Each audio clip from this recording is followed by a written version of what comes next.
Essay number 32. Signs your mental breakdown is actually an emotional breakthrough. Right now, you might feel like you're falling apart, like everything you thought you knew is crumbling, like you're losing your grip on reality, on yourself, on everything that once felt solid and sure. You might be calling it a breakdown, a crisis, rock bottom, but what if I told you that what feels like destruction is actually construction? What if this isn't you breaking down, but breaking through? Here's something nobody tells you about growth. It feels exactly like dying. The old version of you has to die for the new version to be born. And that process? It's messy, it's painful, it's terrifying.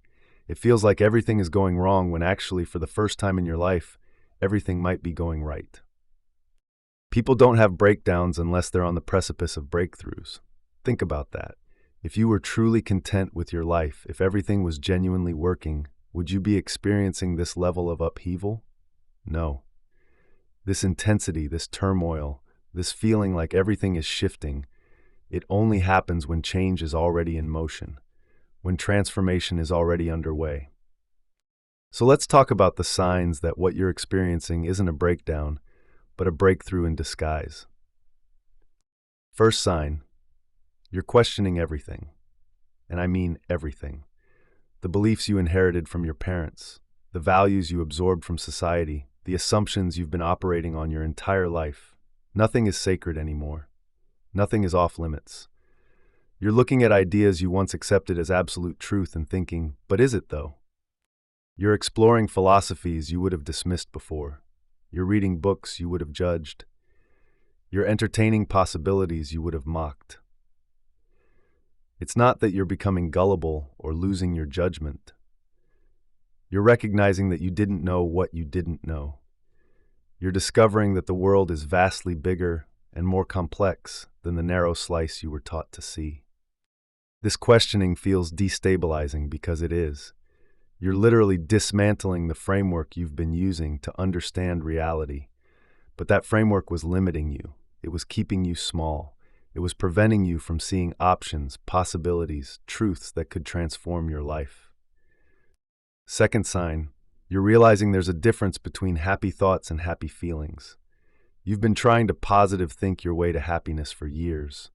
Affirmations, visualization, manifesting, you've tried it all. And it worked, sort of. You could pump yourself up with thoughts about your amazing future, your potential success, all the wonderful things that were surely coming your way. But then reality didn't match your visualizations. The amazing future didn't materialize, the success didn't come, and you crashed harder than if you'd never hoped at all. You're starting to understand that thinking happy thoughts about imaginary futures isn't the same as actually feeling happy in the present moment. One is fantasy, the other is life. You're starting to see patterns everywhere. The same types of people keep showing up in your life. The same situations keep recurring. The same problems keep manifesting in different forms. And for the first time, you're wondering if maybe, just maybe, you're the common denominator. This isn't about blame. It's about recognition. You're seeing that your beliefs about how things are or should be are actually creating your reality. You expect to be disappointed, so you choose people who disappoint you. You believe you're not good enough, so you sabotage opportunities that would prove otherwise. The patterns aren't happening to you, they're happening through you. You feel irrationally angry, not annoyed, not frustrated, angry, burning, consuming, volcanic anger that seems to come from nowhere and everywhere at once. You're angry at the world, at others, at God, at life itself, but really, you're angry at yourself. This is good. This is necessary. Because anger, unlike its younger siblings, dissatisfaction, irritation, resentment, actually makes you act. Those other emotions, you can live with them for years. You can tolerate them, push them down, ignore them. But anger, real anger, it burns through you and delivers you somewhere new. It won't let you stay where you are. You're starting to ask the question that changes everything. Is this all there is? You're looking at the life you're supposed to want. The career, the relationship, the house, the routine, and thinking, really? This is it? I work, I eat, I sleep, I consume entertainment, I die. That's the whole thing? This isn't depression talking. This is awakening. You're starting to sense that maybe this whole construct, this game everyone's playing, this race everyone's running, maybe it's not the only option. Maybe there's something more, something deeper, something real beneath all this performance. Here's a weird one. You finally got what you wanted, and now you're paralyzed.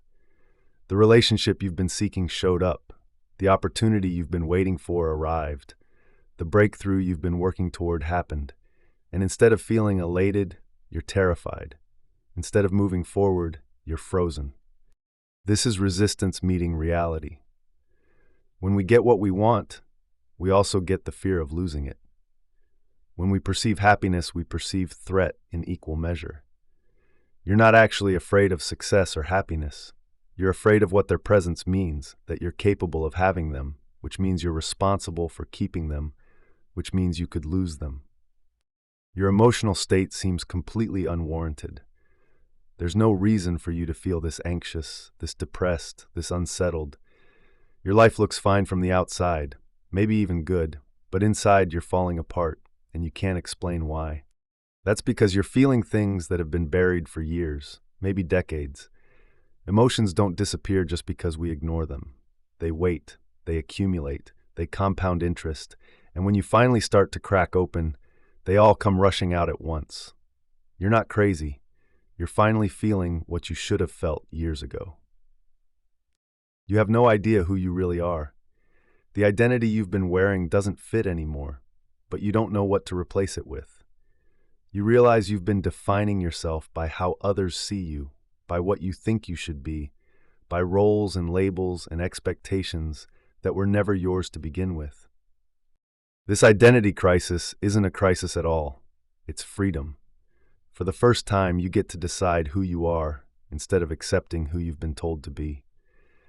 But that freedom is terrifying because it comes with responsibility. You can't blame anyone else for who you become now. Childhood fears and feelings are surfacing with stunning clarity. That abandonment fear from when you were 5, that shame from when you were 8, that belief about yourself that formed when you were 12, it's all coming back as fresh and painful as the day it first appeared. This isn't regression, it's integration. Those childhood wounds never healed. You just built your adult life around them. Now you're finally strong enough to feel what you couldn't feel then, to process what you couldn't process then, to heal what couldn't heal then. You're terrified of loss right now. Not general loss, but one specific loss. There's one thing, a person, a job, a dream, an identity, that you're convinced you cannot lose. You believe this thing will save you, complete you, validate you, and you're gripping it so tightly you're suffocating it. This terror isn't really about loss. It's about being forced to accept that nothing external can save you. No person, no achievement, no circumstance can do the internal work that only you can do. The thing you're afraid of losing was never going to save you anyway. You're just being forced to accept that truth. You're giving up, but not in the way you think.